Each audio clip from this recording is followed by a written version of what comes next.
Morning, good afternoon, everyone. Welcome to our workshop today. Um, I just wanted to give you a reminder that this is recorded and the slides will be made available later. Give a little quick introduction to myself. So my name is Mikio. I head up a lot of the open source work here at Arize, notably working on Arize Phoenix. And today I'm super delighted to have a subject matter expert in retrieval, Atita. Atita, could you give us a little bit of an introduction to yourself? Sure. Thank you, Miku. It's exciting to be here. So my name is Adita, and I've been working in domain of information retrieval and principle since almost 15 years or maybe more. I focused on majorly before stepping into the world of vectors, have worked on several different information retrieval use cases, and I think I'm pretty kicked about RAG because it has this retrieval component that's super exciting to see how well it connects with the existing retrieval world. So excited. Great. Super excited to learn from you today, Atita. So let's get started. Atita, you want to share the slides for us? Sure. All right, so I'm going to get started. So here at Arize, we work with everything from individuals, AI engineers, to large companies. Atita, if you could just move along on the slide for me so I can. Yeah, so we basically are going to cover a lot of the issues that we faced, maybe in everything from development to production, when retrieval goes awry, whether or not the LM is able to synthesize the correct answer with retrieval, testing volatile changes to prompts, as well as how to kind of evaluate the specific task that you're trying to make the generative model solve. And then we leverage LLMs as a judge to figure out solutions to solve the complicated problems that your application is trying to solve. Next slide. So at Arize, we try to offer a suite of solutions, everything from open source to enterprise-grade solutions, everything from running it locally in your Jupyter notebook, as well as your local computer, to being able to push that into staging and production and be able to get observability into everything from tracing, prompt iteration, search and retrieval, evaluating the specific task that you're trying to solve, as well as finally when improving your LLM itself using fine tuning. Next slide. So yeah, today we're going to be using our fully open source, fully private solution here called Arize Phoenix. If you are not familiar, it's a LLM tracing application that gives you visibility into the topology of your application, whether or not that's in a notebook or as a Docker container. You can then query those traces to form data sets to run evaluations on, perform LLM-assisted evaluations using evaluation frameworks such as Arize Phoenix, as well as things like Ragas, and be able to log those evaluations and analyze your application. Next slide. So yeah, the first and foremost pillar of Arize Phoenix is it gives you visibility into the application topology of your application. What are the inputs and outputs to the specific parts of your application? It gives you visibility into specifically retrieval, which is super relevant today, latency, token counts from your LLMs, as well as prompt templates and variables and much, much more.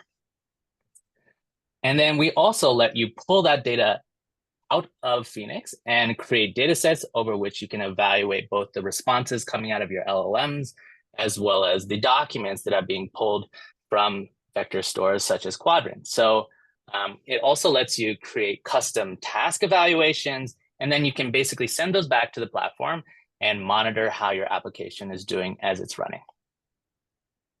Next slide. So yeah, today we're going to focus on two different evaluation strategies. The first one is response evaluations. So this is more focused on the LLM side. It measures the appropriateness of the responses that are generated by the LLM when the context is provided. So for example, is the LLM answering the question that the user specifically asked? Or for example, hallucinations. How grounded is the LLM synthesis based off of the retrieved documents that are pulled out of a vector store? And then next slide is more about retrieval evaluations. So this is kind of a more Atita's like subject matter expert area, which is like it's still information retrieval is paramount, right? When you're dealing with RAG, you care about the accuracy and the relevance of the documents that are being retrieved out of your vector store. So there are traditional like ranking metrics like NDCG, which measures the effectiveness of your top ranked documents. And this takes into account the position of your documents. So it can be really important to kind of push the relevant informations to the top. We'll also cover things like hit rate, which will say whether or not the LLM is being given relevant information or not at all, can definitely identify different areas of knowledge gaps in your knowledge base.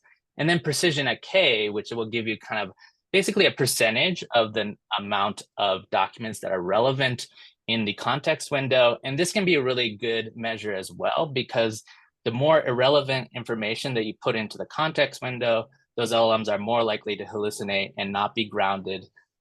So that's also a very good metric by which you can evaluate your retrieval. So with that, I'm going to hand it over to Atita to talk about the vector revolution. Cool. Thank you for the great introduction. And while we are talking about RAGs and specifically about vectors, why not to talk about vector revolution and what a kind of paradigm shift that they have brought to the information retrieval space, and how we've moved from text to keyword-based retrieval, and now everything is all about semantic retrieval.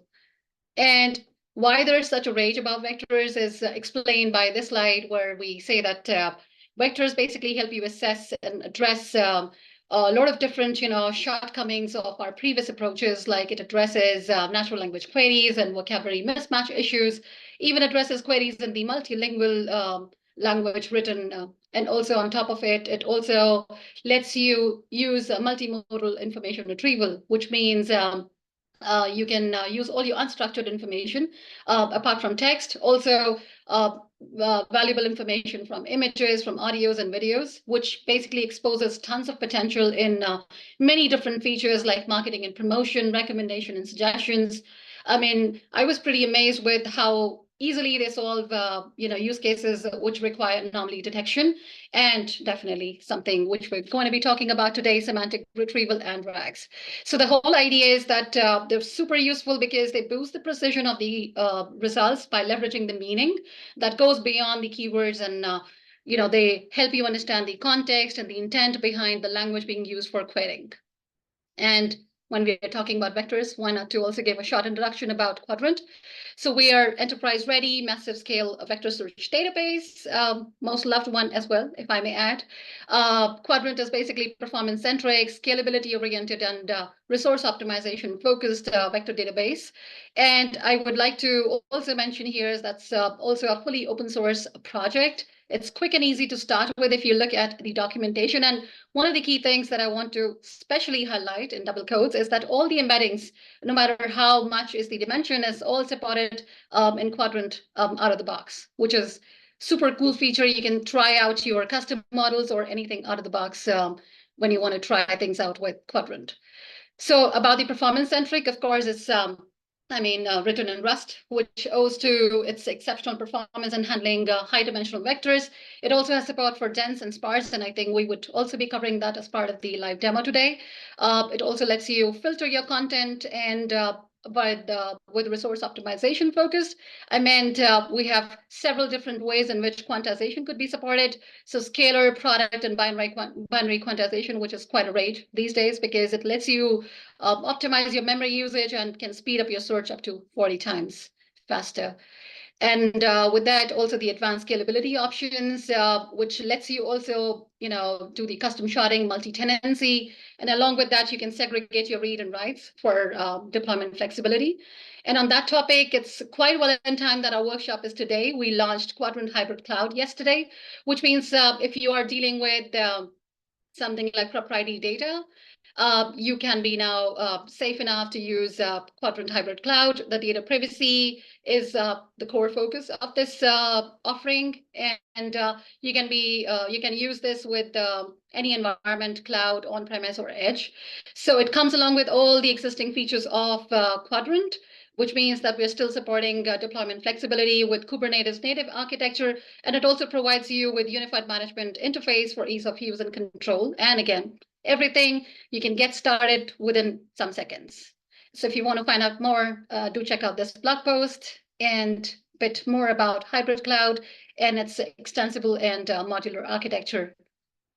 So coming back to the vectors, of course, we're going to be talking about two different kind of vectors, dense and sparse vector. Dense is basically the vectors that everyone seems to be talking about, the ones that focus on semantic similarity and the semantic relationship between two objects or multiple objects. And sparse vector precisely is to enhance the recall performance by making sure that the content is matched on the exact token match strategy. So if you realize that these two have their own shortcomings and their advantages, so we can combine them both because they complement each other for the effective recall required for industry-specific dictionaries, which basically is like a power-packed enhancement to your RAG to be able to handle complex queries and meeting diverse needs of the business. So on the topic of comparing between two, it does make sense to spend maybe a few seconds in understanding how the two different. So with sparse embedding, if we look at, there is limited model support. We have Splade and Splade++. This is what Qdrant and some friends worked on. So this is like the, I would say, more performant version of Splade. While dense embeddings, you have plenty of models to choose from, and including the multilingual one, with Splade being focused only on English. Sparse embeddings basically are very high dimensional. And with dense embeddings, we do have choice to go from 384 to 3000 dimensions, which is why it kind of justifies like why sparse embeddings are slightly slow and resource intensive, whereas dense is slightly faster. Sparse embedding, because they focus purely on text, whereas the dense embedding, you have the option of going multimodal and even cross-modal from text to image and image to text. And sparse embedding, as I said before, they specialize in the exact token match, whereas dense embeddings, as we all know, they focus on retrieval through natural language and semantic similarity.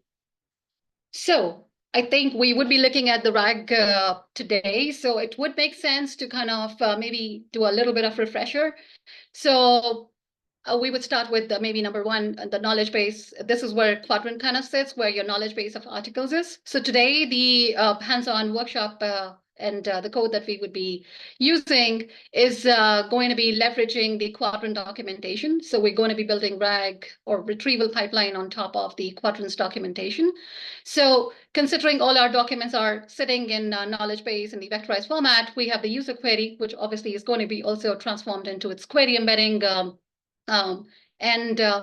With this, we would try to query the knowledge base, where we're going to be retrieving all the relevant document chunks based on cosine similarity. And based on that, we would add these to our prompt, all the relevant information, to generate a relevant response from our pipeline. So I hope many people who are attending the workshop today have already built or are building RAGs. So why RAG is such a rage? Of course, it's grounded because it uses the contextual knowledge. It saves you time. It saves you cost because you can practically automate all of that. And it's contextual because it's grounded. It's using the knowledge from your knowledge base, and it also enhances the engagement. It has several different implementations. Like I work very closely with some of our customers as well, and I'm so amazed to see like how people are leveraging RAGs to make some of the business functions so efficient. And provided if you use a multilingual model, it can also be multilingual, which is quite cool. So obviously, talking about the subject of improvements with RAG, there are multiple different techniques, of course. The first is always the paramount, that clean data leads to clean and relevant retrieval. So data cleaning never goes out of fashion. Then we have metadata, which is like adding more information about the data, which definitely is like the same way as data cleaning. It is also super efficient. And it's like, again, the rule of thumb for improving the relevance of the content that's retrieved. Another one is like chunking, trying out, and I think this is pretty much varies based on the kind of documents that you're storing in your knowledge store. If it requires or addresses the concerns or the queries with smaller chunk size or bigger chunk size, so this is something that's worth trying. We would be covering a part of that as well in the workshop, and could be also about multi-index. So we could also maybe have different embedding models. We could create like the same document chunks being embedded with different models. So today we're trying dense and sparse in combination to show you what difference would that make to your RAG pipeline. Along with that, you can try out different embedding models itself and indexing algorithm like TF-IDF or HNSW. So all of these ways are pretty much ways to go forward when you want to improve your RAG pipeline. So talking about the subject of hybrid index, usually you would have the input data that you let it go through like your dense embedding model creation, and you create the dense embeddings, and usually would dump that into your knowledge base, so such as Qdrant. In case of hybrid index, we let our input data be processed through dense embedding as well as the sparse embedding models, and we create our embeddings, the hybrid embeddings, and we would use these into our knowledge base to improve the retrieval. So how that helps in RAG is by the query being also transformed into a hybrid query, and the results being fetched from both sparse as well as the dense embeddings. So it would have the edge of being exact matched, as well as the semantic context also being matched. So that basically rounds up the retrieved documents on both the aspects, which basically helps us improve the response when it's processed through your large language model. So I think at this point in time, many of you must be wondering, like, okay, so that's about it. Like, how does it really improve my retrieval? So if you look at this, I'm sure this is slightly like a smaller font, I know. What we're trying to do here is that we're trying to create a little bit of differentiation as to, if you look at sparse retriever example, this is a very focused, very concise example of, I was looking for what is merge optimizer. If some people here are aware of Qdrant, this is one of the features of the Qdrant, which basically combines the smallest segment into one large segment for the optimization of search speed. So if you notice, like with sparse, it just stopped at basically like just giving you the definition of what merge optimizer is, whereas dense went a little bit further.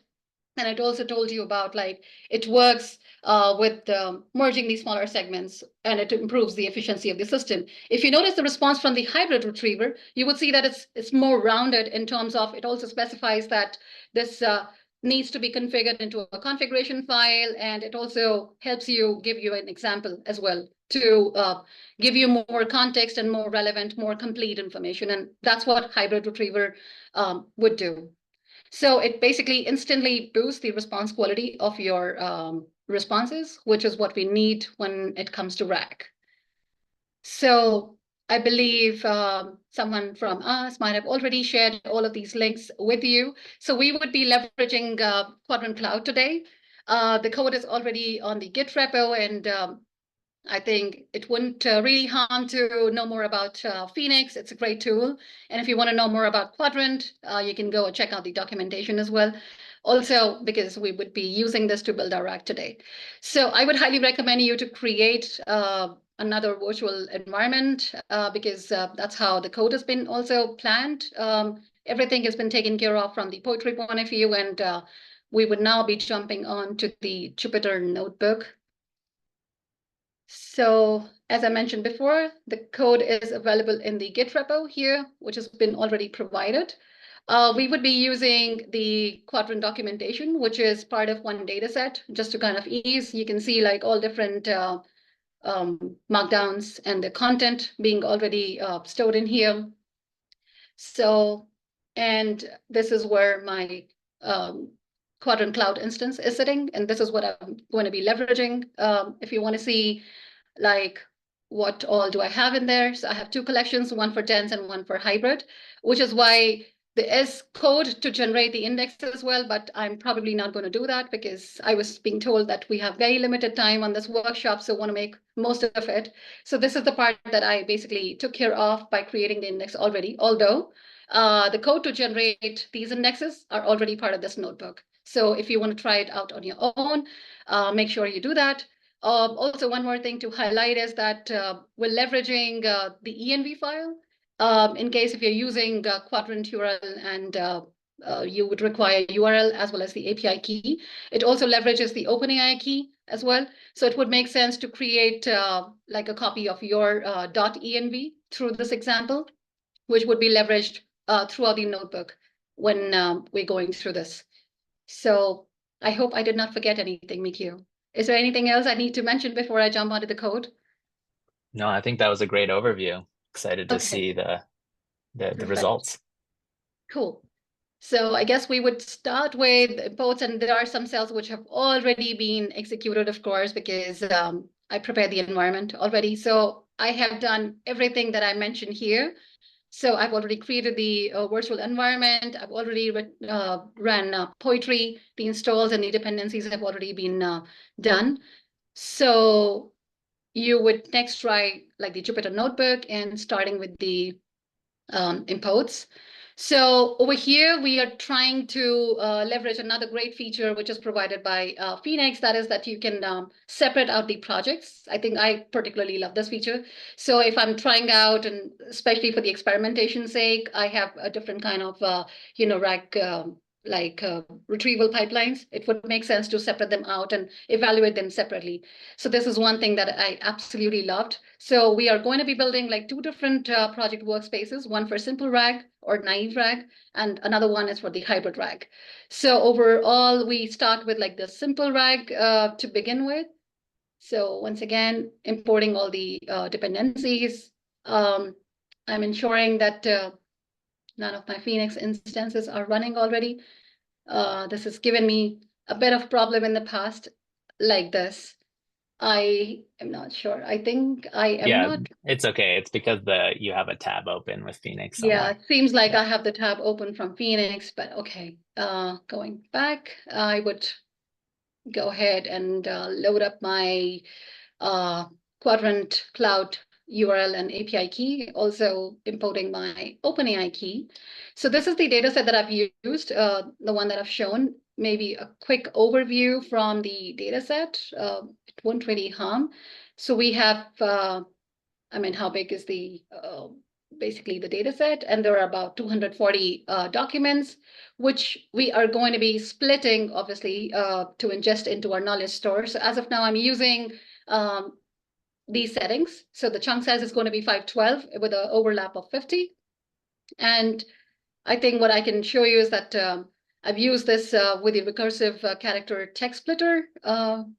And if you notice, we would be processing that. So we would come out with 4,431 chunks, the document chunks, which are generated from 240 documents.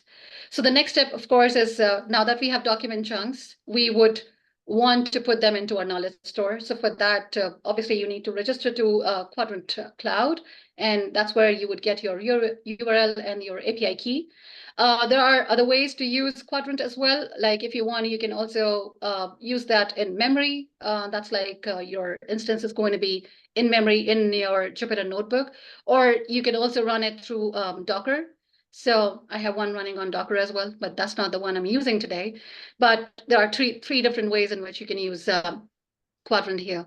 So I'm going to be setting up connection with my Qdrant instance, which is on cloud. I would be using this collection. So you can as well, although I have walked you through like the dashboard already, I had two different collections, one for dense and one for hybrid. But when you're running this notebook for the first time and creating your own indexes, it would make sense to initialize the collection name. This would probably not give you any collections if you don't have any. And moving on, I'm using FastEmbed here. So FastEmbed is the native embedding solution that is provided by Qdrant itself. It's like super great if you are struggling to begin how to generate embeddings. So these are various different models that it supports. And as I've told you before, Qdrant is model agnostic. So you can use any model, but provided if you're using a utility to generate your embeddings, such as FastEmbed, there are going to be these choices. So I'm using the default model here. And what I do next is that I would set up the document embedding process, for which I'm using Llama Index here because the time when I wrote this notebook, we had ways to create hybrid search through Llama Index. Although as of now, I have this article here. So now FastEmbed also supports hybrid search. So you can do it natively through Qdrant client. So coming back to this, so now that we have already initialized all the Llama Index related parameters, so this would basically instigate the embedding model download. If you're using OpenAI in case, that's the option I've also left here. You can maybe comment out FastEmbed and maybe try things out with OpenAI embedding as well. So I'm not using OpenAI embeddings, I'm using FastEmbed. So next is this particular block. I'm not going to be executing this. As I told before, I already have the index generated. So this would basically parse all the Llama Index document nodes and would generate the embeddings using the FastEmbed model. So, which is why the 8A is kind of more relevant to my kind of walkthrough. So I'm going to be connecting to my existing collection, which I've already initialized before. So let's quickly look at, we have 4431. That's the number of document chunks that we generated. And we verified that we have equal number of documents available in the collection as well. Now, as the first example is the dense retriever, I'm going to be initializing my dense retriever. And it would make much more sense if you can try this out as well. So through Merge Optimizer, I have fetched obviously 2 documents. That's what I would be using also in my RAG pipeline. I'm going to be fetching 2 documents to address each of the query that I get on my RAG. So looking at that, let's quickly look if everything has been initialized. If you see, this already has started popping in with the queries. That's how fast it is. So I love this feature. In fact, when I was trying things out before, I mean, it populates all the queries in the runtime, which is super great. So of course, when we want to evaluate, the baseline data set is required. So evaluation data set is highly needed, which is why I kind of made this work a little bit easier by recording some of the pre-existing queries. So if you notice here, I have question and answer. I would like to highlight one more thing, that this evaluation Git repo. This also has this notebook where you can look at different ways in which you can generate the questions or your evaluation data set. I think that's going to be useful to people who are starting their journey on the evaluation. So there are 3 different techniques in which the questions, these synthetic questions, could be generated for your evaluation needs. So that's worth looking at. That's the technique, one of the techniques that I've also used to generate this. So coming back to this, I would be importing my data set, the same questions that I just showed a moment ago. And in the interest of time, I'm going to be using the first 10 questions. The questions are about different optimizer, different flags. And I think these are like the generic questions that we usually get asked also on our Discord. So coming back to the dense query engine, that is what we're going to be creating next, because we're going to be needing a query engine to run through our evaluations. So let me initialize one of those here, and then I run through all the queries through my dense query engine. You want to add something, Mikio, if I forgot something? No, but I definitely like, so it seems like you get very specific, like keyword based questions coming into your Right. documentation. So that's maybe an indicator. Like if you're maybe working in a domain where there's specific domain specific terminology, that's something where maybe something like hybrid search could shine. Is Absolutely. that accurate? Yeah, Yeah, absolutely. I think that's a great point, and I think it would make sense to also understand like where could you use sparse or hybrid combination. So I think it would be relevant for any domain where we know that the queries are very industry specific or domain specific, or some specific jargon that's required for that domain. I think it would make sense. Also, for some of the abbreviations, I think it would make sense to use sparse embedding, and which is why the combination of hybrid as well. And also for actually the code assist or code pilot, if you're building something of that sort, I think it would make much more sense to use something like sparse as well in the combination of the dense retrieval. got So it. talking about that, our first evaluation cycle is complete. So as I don't know, I really like that it's able to populate this already here. But let me just Maybe we open that in another tab and just, drill into one of the traces. That'd be great. yeah, I think Yeah, that's so maybe great. we can, Uh, I should be think simple, RAG. yeah, that's correct. I think I would rather prefer to first of all record all the evaluations, because right now it's basically like different kind of spans. I think Mikio would like to talk about this a bit, and then we would run through the other evaluation cycle. Sure, let's do the rest of the evaluation first. Yeah, I think I would trigger that while you can talk us through that. So I think I particularly love that there are two different ways, two different records that we're making here. So queries data frame and retrieved document data frame, which is basically addressing if the overall response is kind of relevant to the query that we've asked. And also individually, if you want to look into all the documents, that is also possible with Arize. And I think I absolutely love that here we are talking about the complete response, what was generated with the question. And this one is because I'm fetching two document chunks for each query, which is why I'm seeing two document chunks for each query here. So I would quickly trigger my complete evaluation with evaluator. While this takes some time, maybe would be a good moment to talk about this and also see this in action. Uh, Yeah, so maybe we can just click through one of the traces and we can see. So basically, like what Atita was showing is that now that we traced our application, you actually can pull the data down into data sets that you can evaluate both for the response evaluations as well as the retrieval evaluations. So let's maybe just, click on one of the retrieves. So in here, you get like the individual document chunks that have been pulled out of the application, as well as and so now we're going to be running evaluations on those retrievals. So if you kind of scroll out at the top, you can see the user query. So what is the purpose of EF construct with HNSW? And then you can see the two documents that were retrieved. You can see on the right-hand side, the score. So those are the cosine similarities, like 0.79 and then 0.77. So you can see that things are just ordered by cosine similarity, which can, be a good measure of relevance, but also can, sometimes fail. So we'll go into that in a bit. Cool.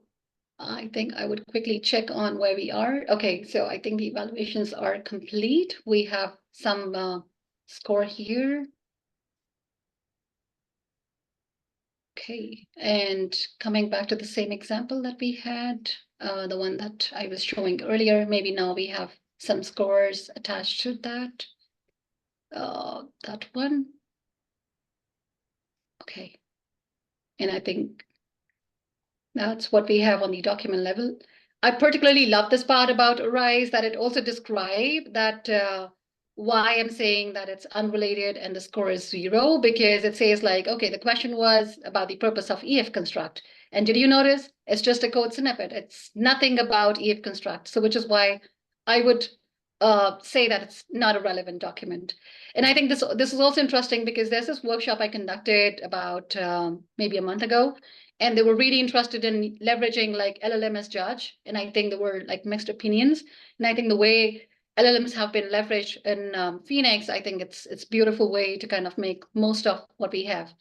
So Yeah, I think this is a great highlight of why LLM is a judge. Like it would be really hard, for example, for you to go to like thousands of documents and determine whether or not they're relevant, but not only determine whether or not they're relevant, but also give it like an ability to explain why or why not it's not relevant. So, a human eye might not be able to tell exactly why things are not relevant, but since you've basically prompted the LM to explain the judgment call, you can kind of figure out like it can give you actually insight into how to correct the problems. And so we find this like a very great feature is like to just get a human parsable explanation as to why it's giving that judgment.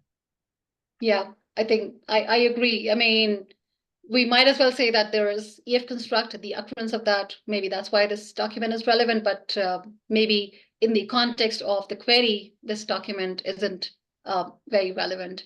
So of course, I would have wanted something like maybe if a more relevant document could come, and which is why, as I said before, like the nature of query is focusing on certain keywords which otherwise would not be known to the language models or embedding models, so to say. This is where I think hybrid is kind of a lifesaver, or sparse model particularly.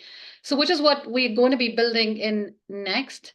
So what we're going to be doing next is that we are going to be jumping into hybrid search directly.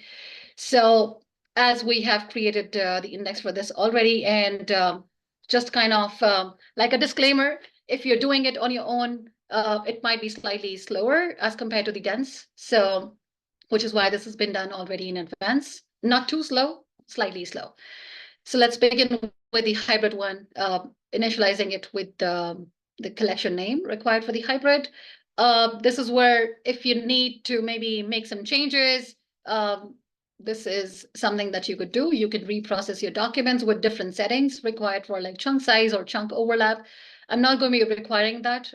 Whereas if you're doing this, you just need to call this method and maybe ensuring that the documents, the number of documents, which is 4431 right now, would be relevantly changed, increased or decreased. If you're using bigger chunk size, the document number would be decreased. And if you're reducing the chunk size, the document chunks, the number of document chunks would be increased. So as I said before, now fast embed also supports like the sparse text embedding. There are something that highlighted before. There's very limited support for the models. So we have splayed plus plus. Basically, both of them are the same models. This one is for the backward compatibility, as we can see. And we have splayed, which is not authorized to be used for industrial applications. So this is one of the, I would say, good implementations from our team. So coming back to ingesting these sparse and dense vectors, of course, we would be requiring to have like another method which generates these sparse vectors now using this model that we have declared here. And we would be initializing again llama index space to work with the hybrid embeddings here. Let us quickly do that. This would also trigger like the model input and the download if you're trying it out for the first time. Again, there's a separate block here which would trigger like rebuild of the index. I'm not going to be doing this, at least for this workshop. You can try this out, considering we're supposed to be connecting to an existing collection here. So let us execute this block instead, which is going to be building a hybrid vector index. So let's quickly look at some of the properties from this collection. And as before, let's verify that we have 4431, the documents that we started off with 512 as the chunk size and 50 overlap.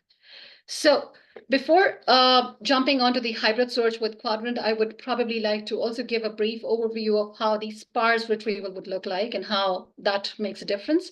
So I've seen this query, the merge optimizer, also with dense, although probably not one of the best queries to kind of show the difference, but still you would build a sparse retriever on the sparse index or the sparse vectors, so to say. So this is like one good thing about llama index, that you can specify the query mode. So earlier we were using the default mode. We would be trying out our retriever with hybrid mode when we would be using hybrid search.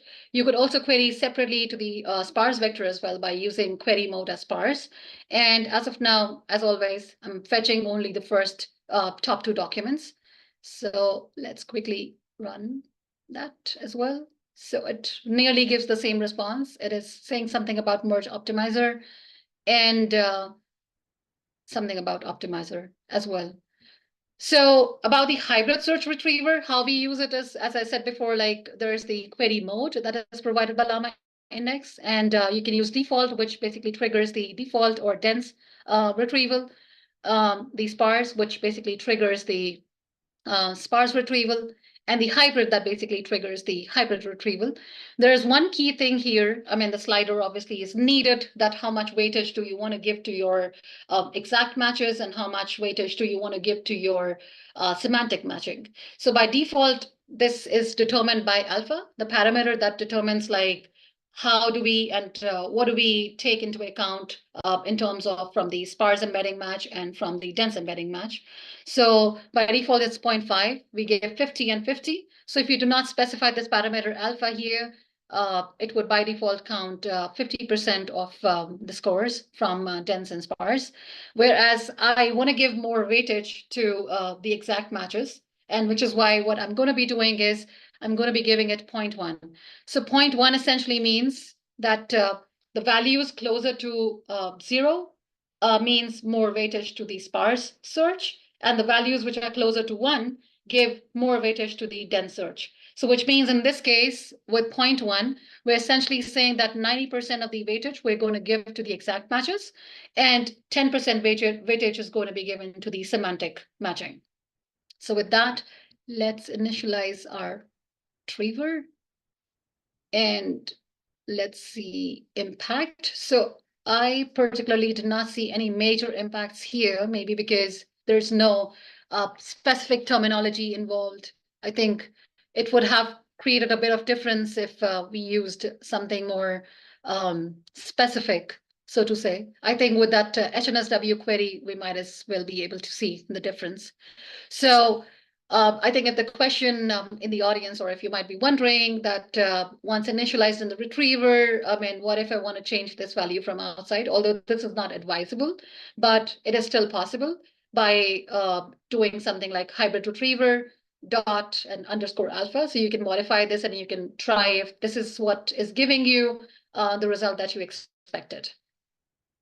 So going on further, we initialize our query engine, which is what we're going to be using to kind of collect our traces through Phoenix. So let us initialize our query engine. And as before, let's use the previously loaded data set. And I'm still going to be using like those 10 questions. And while this is running, I think there's a space already created for this. And we would already start collecting questions and the responses and the spans. This is quite amazing.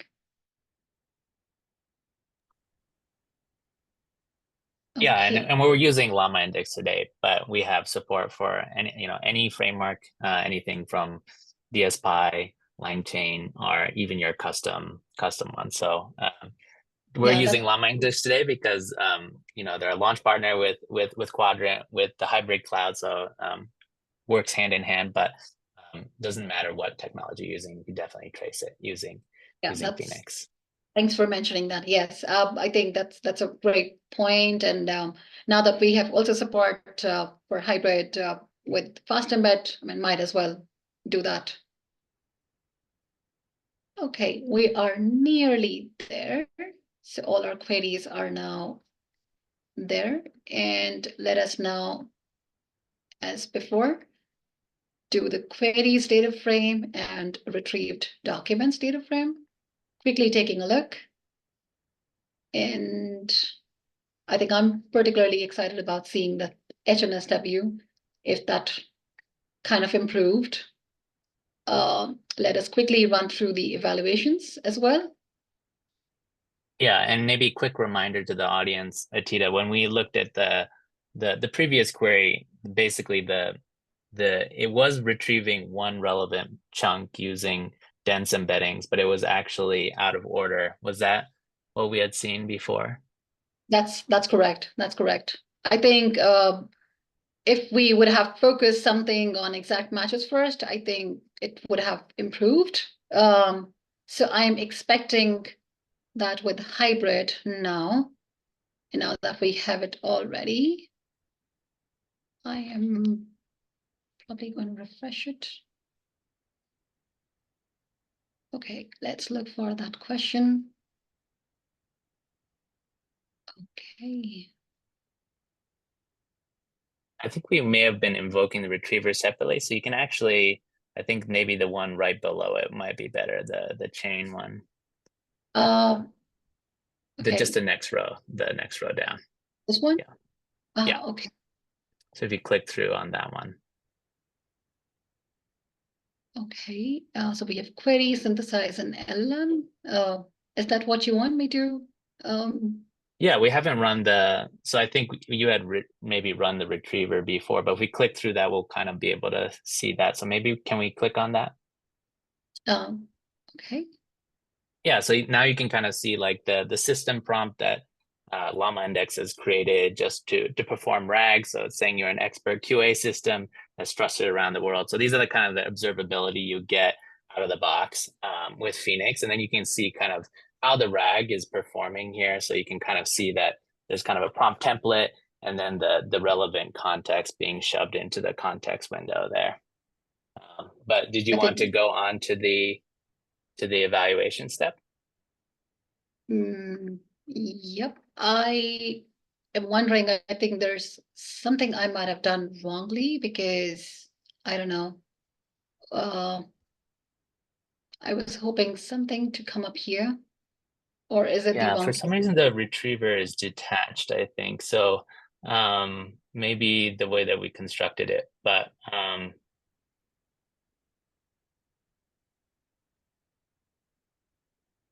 Yeah, for some reason, I think there's definitely.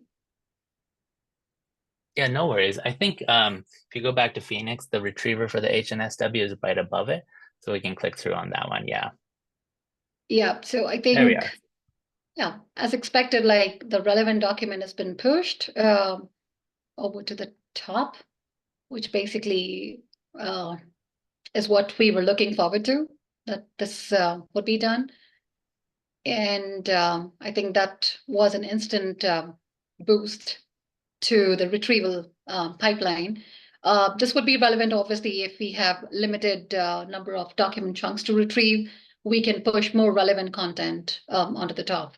So it works primarily like, so this is what I was trying to find on the LLM window. For some reason, like there's this is what was missing. I don't know if this is expected to be here or on the Yeah, I LLM. think we might have jumbled the wires there. But I think yeah, like in the first run, in the naive RAG, right, the NDCG was significantly worse because the first document that was retrieved for that query was actually not relevant to the information. It was just kind of a random code snippet that maybe yeah, if we scroll down, there it That was is, right there. There it is.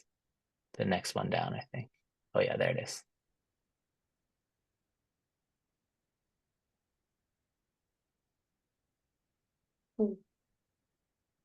I think I was I don't know if I kind of jumbled up the order a bit, but then I was expecting maybe Yeah, different.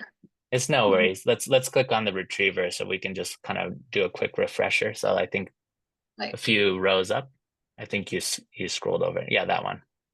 right. Yeah, so this was the example. If you scroll down, the first chunk, yeah, the NDCG is 0.63. So the first chunk was not relevant. Yep. Versus in the hybrid cloud, the more relevant document was pushed to the top. So this one is 0.63. If we go back, maybe might as well like open another. Uh,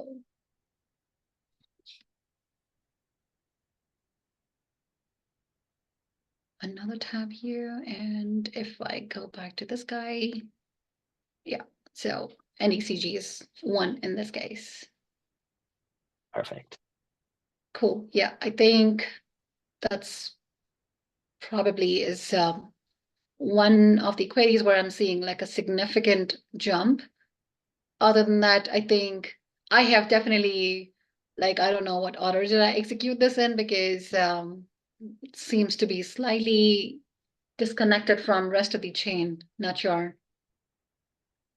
Yeah, if you kind of customize a retriever, there's a little bit of adjustment that you need to make, but we've kind of illustrated the boost that you get with hybrid. That's true. Cool. I guess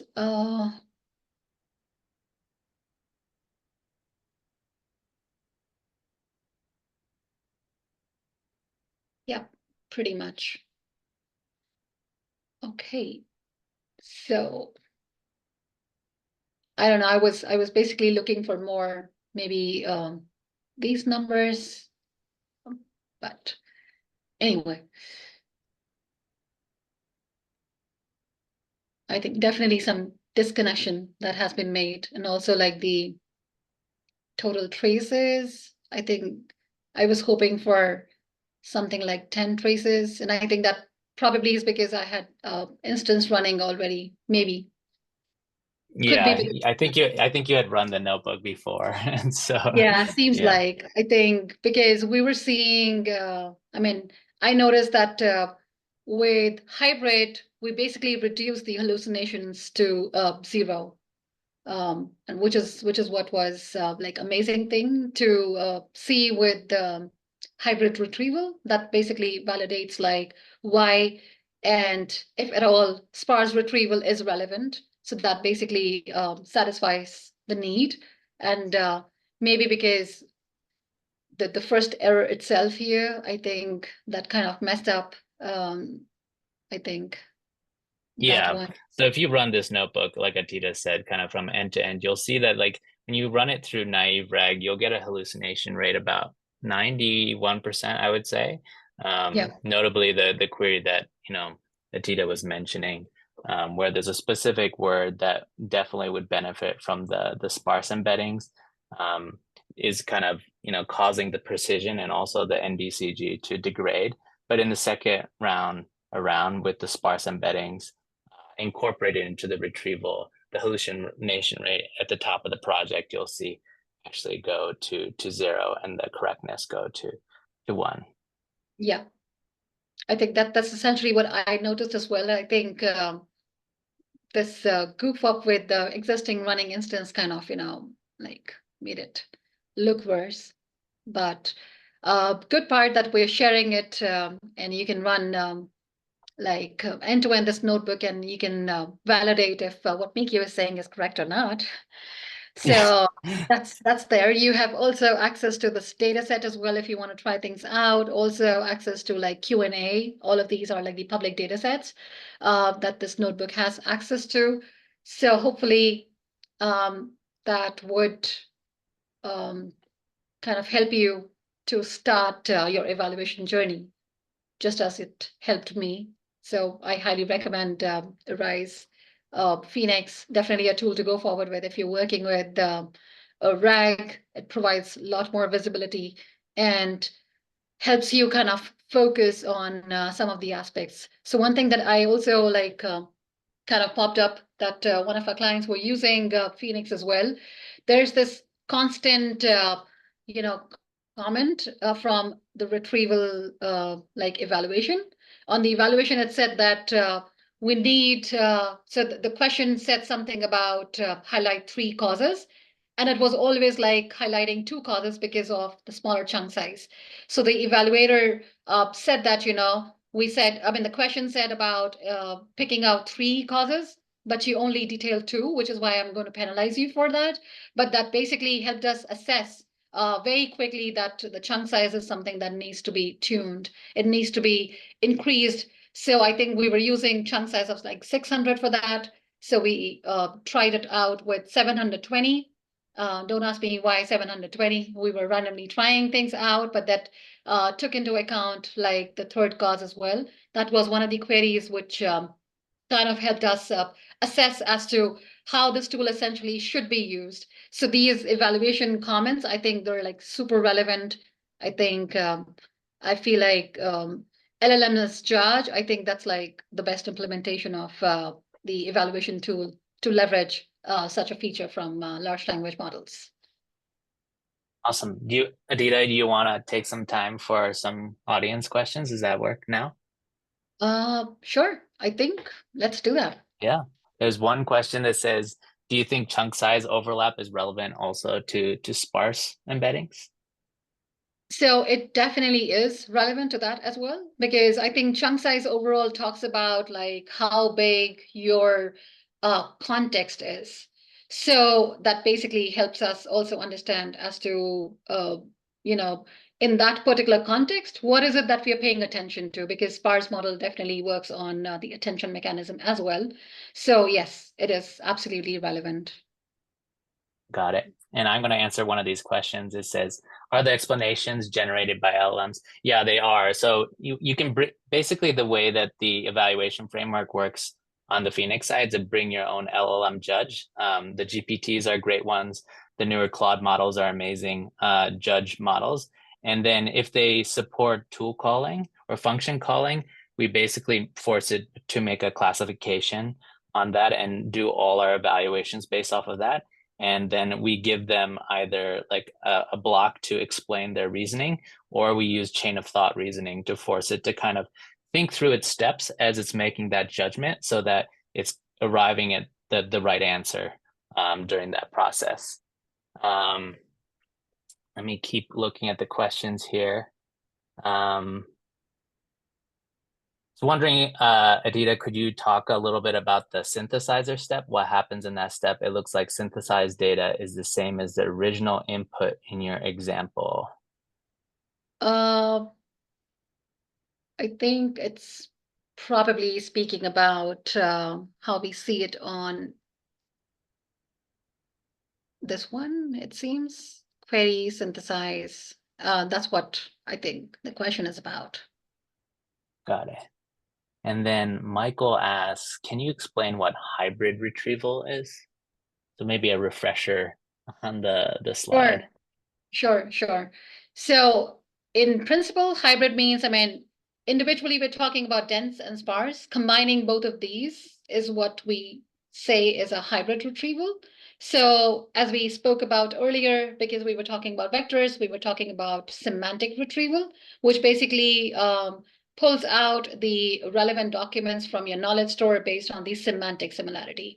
So there's another kind of retrieval which can purely be done the way the lexical search engines, work.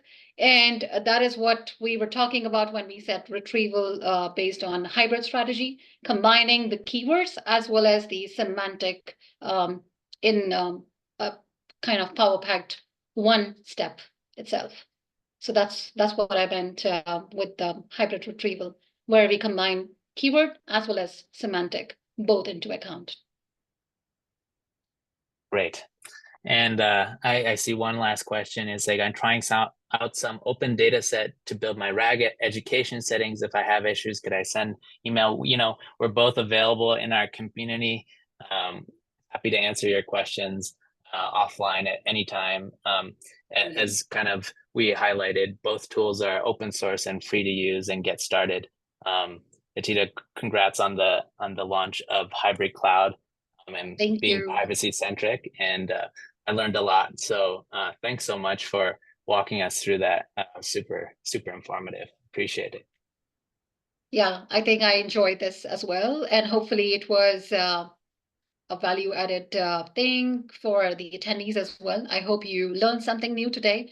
And I would definitely be interested to connect with some of you guys. And then if there are any questions about using Qdrant or even Arize, I think I've used it, loved it.